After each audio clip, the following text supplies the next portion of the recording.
అందరికీ నమస్కారం. ఓం గం గణపతియే నమః. ఓం శ్రీ మాత్రే నమః. ఓం నమః శివాయ. సో, ఈసారి మనము ఉగాది ఫలితాలు ఎలా ఉంటాయో మనం చూద్దాం. ముందుగా మనం చూసినట్టయితే పరాభవ నూతన సంవత్సర శుభాకాంక్షలు ప్రేక్షకులందరికీ. సో, ఈ ఏడు మనము యాక్చువల్‌గా ఇన్ జనరల్‌గా మనం ఏంటంటే జల లగ్నం, వర్ష లగ్నం అనేసేసి ఈ 2 లగ్నాలు ఈ 2 చార్ట్స్ మనం వేసుకుంటామనమాట. సో, ఈ రెండిట్లో మనకి ఇది 2 ఈ 2 చక్రాలు మనకి దేశ గోచారానికి సంబంధించినవే. అంటే దేశం ఎలా ఉంటది, మన రాష్ట్రం ఎలా ఉంటది, రాష్ట్రంలో ఉన్న ప్రజలకి, అటు నాయకులకి ఎలాంటి సత్సంబంధాలు కలుగుతాయి, మనము ఎలా ఉండబోతాము ఈ ఈ సంవత్సరం మొత్తం. అలాగే వర్షాలు ఎలా పడతాయి, పంటలు ఎలా పండుతాయి, ఏ పంటకి విపరీతమైన పంట లభిస్తుంది. ఇవన్నీ మనము ఈ చార్ట్ ద్వారా తెలుసుకుంటాం అనమాట.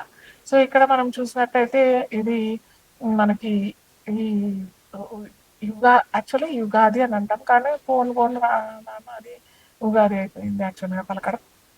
సో ఇక్కడ అది పెద్ద స్టోరీ. ఈ ఉగాది అట్లా అయింది అన్నది పెద్ద స్టోరీ. అది పక్కన పెడితే మనము ఈ జకలగ్న చార్ట్ చూసినట్టయితే వర్ష లగ్నం చార్ట్ చూసినట్టయితే మనకి వర్ష లగ్నాధిపతి అయిన ఆ, గురువు అంటే మీన లగ్నంలో పడబోతుంది. మనకి ఆ టైంలో మనకి ఉగాది అనేది స్టార్ట్ అవుతుంది.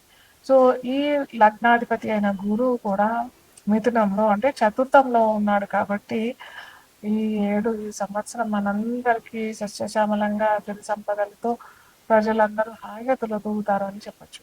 అయితే ఇక్కడ మనకి రాజు, మంత్రి ఇవన్నీ కూడా చూస్తామన్నమాట. రాజు ఇక్కడ ఎవరయ్యారు అంటే గురువు అయ్యారు.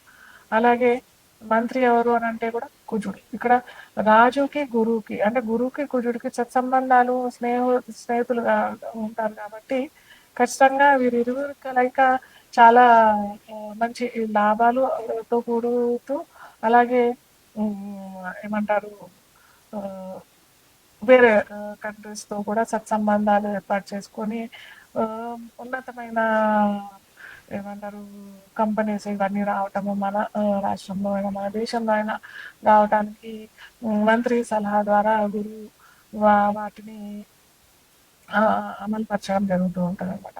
అలాగే ఇక్కడ సేనాధిపతి చంద్రుడు అయ్యాడు.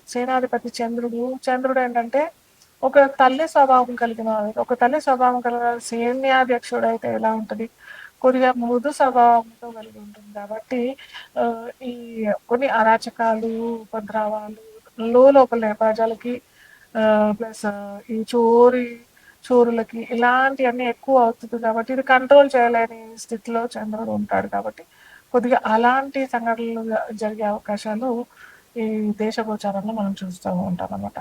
అలాగే సస్యాధిపతి గురువు అవుతాడు. సస్యాధిపతి ఎప్పుడైతే గురువు అవుతాడనంటే పంటలు మంచిగా విపరీతంగా హాయిగా చక్కగా పండుతాయి. ఎటువంటి కొద్దిగా ఎప్పుడైతే పర్సనల్గా మనం చూసినట్టయితే ఆ రైతులు కనుక కుజువ లేదా శని కనెక్షన్ వచ్చినట్టయితే ఆ పంటలు నష్టం పొందడం, మనము పర్సనల్గా చూసుకున్నట్టయితే ఆ పంటకి నష్టం వచ్చే అవకాశాలు ఉంటాయి. కాకపోతే ఈసారి కందులు విపరీతంగా పడే అవకాశం, శనగలు కూడా విపరీతంగా పండే అవకాశం ఇలాంటివన్నీ ఉంటాయన్నమాట.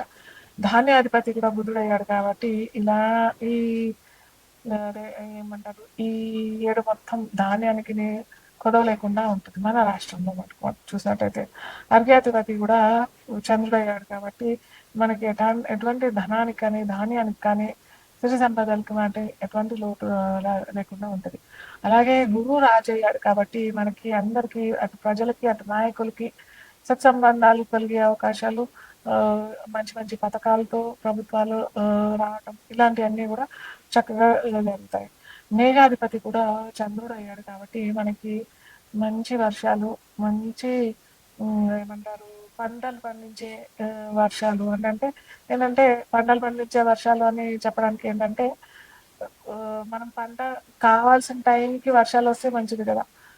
ఫ్లడ్స్ ఇలాంటివన్నీ రాకుండా ఉండకుండా అలాంటి వర్షాలు కాకుండా మామూలుగా మనకి ఎంత కావాలో ఎంత సస్యశ్యామలంగా కావాలి అని అనుకున్న వారికి అంత వర్షాలు మేఘ మేఘ గర్భం దాల్చే అవకాశం మనకి జూన్ నుంచి జూన్ మిడ్ నుంచే చాలా అవకాశాలున్నాయి. తొందరగానే మనకి వర్షాలు తొందరగానే సస్యశ్యామలం చేసే అవకాశం మనకి ఈ సంవత్సరం మొత్తం ఉంటుంది.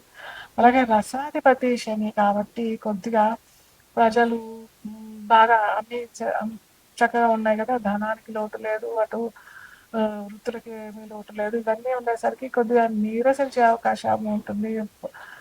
పని ఒత్తిడి వల్ల కొద్దిగా లేజీ అయ్యే అవకాశాలు గూడా ఉంటది కాబట్టి, అది కొద్దిగా గమనించాల్సిన విషయం. మిగతాయన్నీ అయితే చాలా చక్కగా అన్నీ మంచిగా ఉన్నాయి. నీరసాధిపతి గురువు అయిపోయాడు కాబట్టి ఇక్కడ గురువుకి, శనికి అందరూ ప్రజలందరూ కూడా గురువుకు, శనికి రెమెడీ చేసుకున్నట్టయితే ఇప్పుడు మనం చూసినట్టయితే కూడా గోచార గురుడు కూడా మనకి ఈ జూన్ తర్వాత కర్కాటక రాశిలో ఉచ్చ రాశిలో పొందుతాడు కాబట్టి ధనానికి ఎటువంటి ఇబ్బంది ఉండదు. ఒకవేళ వారికి పర్సనల్గా చెప్తున్నాను, పర్సనల్ జాతకులకు చూసినట్టయితే గురువు కనుక వారికి మంచి ప్లేస్లో లేదు అని అంటే మటుకు ఖచ్చితంగా గురువుకి నేను ముందర చెప్తూ ఉంటాను. గురువుకి మీరు ఖచ్చితంగా రెమెడీస్ పరిహారాలు చేసుకున్నట్టయితే ధనానికి ఎటువంటి ఇబ్బంది లేకుండా అయితే ఉంటుంది. మిథున రాశి వారికి ఏంటంటే ఆదాయం 8, వ్యయం 11 వచ్చింది. రాజపూజ్యం 1, అవమానం 7. ఇక్కడ వీరికి బాగా చూసుకోవాల్సిన విషయం ఏంటంటే ఆదాయం ఖచ్చితంగా ఆదాయంకి వ్యయానికి వ్యత్యాసం వచ్చింది. అలాగే బాగా వ్యత్యాసం వచ్చిందంటే రాజపూజ్యం 1, 7 అవమానం వచ్చేసింది కాబట్టి ఖచ్చితంగా వీరు ఈ మిథున రాశి వారు రాష్ట్రాధిపతి బుధుడు. సో ఖచ్చితంగా వీరు ప్రతి బుధవారం వినాయకుడు ఆరాధన అన్నా చేయాలి. లేదా విష్ణు సహస్రనామ పారాయణం అట్లీస్ట్ మీరు రోజు రెగ్యులర్గా చేసుకోకపోయినా కానీ బుధవారాలు అయినా చేసుకోవడానికి ప్రయత్నం చేయండి. అలాగే ఇది చాలా చిన్న రెమెడీ, కొద్దిగా డిఫరెంట్గా అనిపించవచ్చు మీకు, కానీ ఇది బాగా వర్కౌట్ అవుతుంది. తమలపాకులు 32 తమలపాకులు తీసుకోండి. 32 తమలపాకులు తీసుకొని మీ గుమ్మానికి కడతాం కదా, మనం మామిడాకులు కడతాం కదా, ఆ విధంగా తమలపాకులు కనుక మనం ఏ విధంగా మామిడాకులు సేమ్ అలాగే తోడుమ ముందర వచ్చేస్తారు, సేమ్ అలాగే 32 తమలపాకులు తీసుకొని బుధవారం తోరణం లాగా కట్టండి. చాలా అద్భుత ఫలితాలు అయితే వస్తాయి. మనకి అన్ని రాశుల్లో మనం చెప్పుకున్నాం కదా, వృశ్చికము, ధనస్సు, ఇటు మీన రాశి వారికి కూడా చాలా అద్భుతమైన ఫలితాలు ఈ రాశి పొడుగు ఈ సంవత్సరం పొడుగునా ఉంది అనమాట.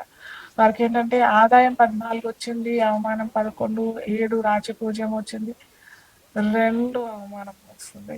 సో వీరికి ఏంటంటే లైఫ్ ఈజ్ బ్యూటిఫుల్.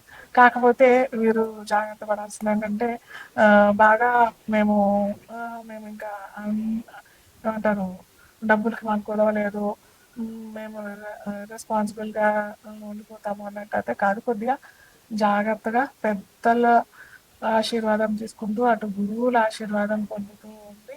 దత్తాత్రేయ ఆరాధన లేకపోతే ఆలయాల్లో మీకు తోచిన ఏదన్నా పసుపు కలర్ వస్తువులు లేదా వస్త్రాలు దానం చేసుకున్నట్టయితే మటుకు మీకు గర్వభంగం కాకుండా ఉంటుంది.